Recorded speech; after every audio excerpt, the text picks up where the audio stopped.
ঠান্ডা রে ঠান্ডা। রুবেল, কি খবর? ভাই ভালো আছেন নি? ভালো আছো? ভাই যাইতাছি এদিকে। হ্যাঁ, তো কি খবর বার্তারা কি? মেয়েটার একটু স্কুলে দিয়ে আইছিলাম। হ্যাঁ, তো কি মনে করেন, সমস্যা?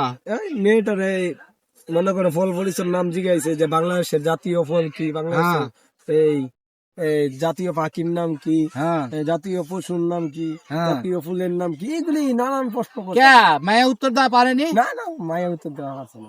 আচ্ছা, আমি কয়ে দিতেছি, তাহলে তুই যায় মাস্টারে এইভাবে বুঝাবি। হ্যাঁ, তা জাতীয় ফুলের নাম হচ্ছে গাঁদা ফুল। গাদা হ্যাঁ, তো মনে কর গাদার পিঠে চড়ে হাসিনা আপা, মনে কর গাদার পিঠে চড়ে হাসিনা আপা মুদি দাদার সাথে ঘুরতে গেছে, এই জন্য জাতীয় ফুলের নাম এখন গাদা দেওয়া হয়েছে। হাসিনা আপার ফিরে আসেনি তো, এই কারণে। তাই? হয়। আর জাতীয় ফলের নাম হচ্ছে তেঁতুল। মনে কর হাসিনা আপার খুব প্রিয় ছিল তেঁতুল, এই জন্যে মানে তেঁতুলের ইয়ারা তোলা হয়েছে। আর আমাদের মা বোনেরাও তো তেঁতুলটা বেশি পছন্দ করে, এই জন্য জাতীয় ফলের নাম হলো তেঁতুল। আর মাছ, মাছ মনে কর আগে আমরা তো সবসময় সিলভার কাপ খেলাম, এখন হাসিনা আবার বলছে সিলভার কাপে পুষ্টি নাই, পাঙ্গাসে পুষ্টি বেশি। পোলা পান, ছোট ছোট পোলা পান, এরাও পাঙ্গাস বেশি পছন্দ করে। এই কারণে হাসিনা আপা করলো যে এখন জাতীয় মাছ পাঙ্গাস হয়। হ্যাঁ, তা এখন এই হলো বর্তমানে অবস্থা। ঠিক আছে, এই তিনটা প্রশ্নের উত্তর দিলাম। মাস্টারের কাছে যায় তুই। ভাই আপনি কোন স্কুলে পড়ছেন ভাই?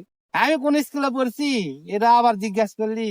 আমি তো লেখাপড়া করেছি মনে কর চক নদীকুল প্রাথমিক সরকালয় प्यारी समझ गई। উচ্চালয় বিদ্যালয়।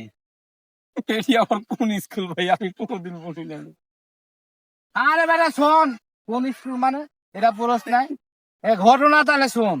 এখন মনে কর আমার স্কুলে আমি যখন ছোট ছিলাম পরীক্ষা দিবা গেছি, এখন পরীক্ষা দিবা যায়, তা এখন কি করবো, নকল ছাড়া পরীক্ষা দেওয়া পারি না। যে তখন ওই যে একটা পান, আমার স্যার আবার পান পছন্দ বেশি করে তো, তে আমি ওই নকল কাগজের মধ্যে লিখে লিছি, লিখে নিয়ে পরে পান দিয়ে মুড়াই লিছি।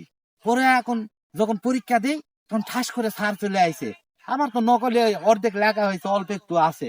সে এখন স্যার এসে ধরে পড়াতে, এই তুই কাগজে কি লেখা রে?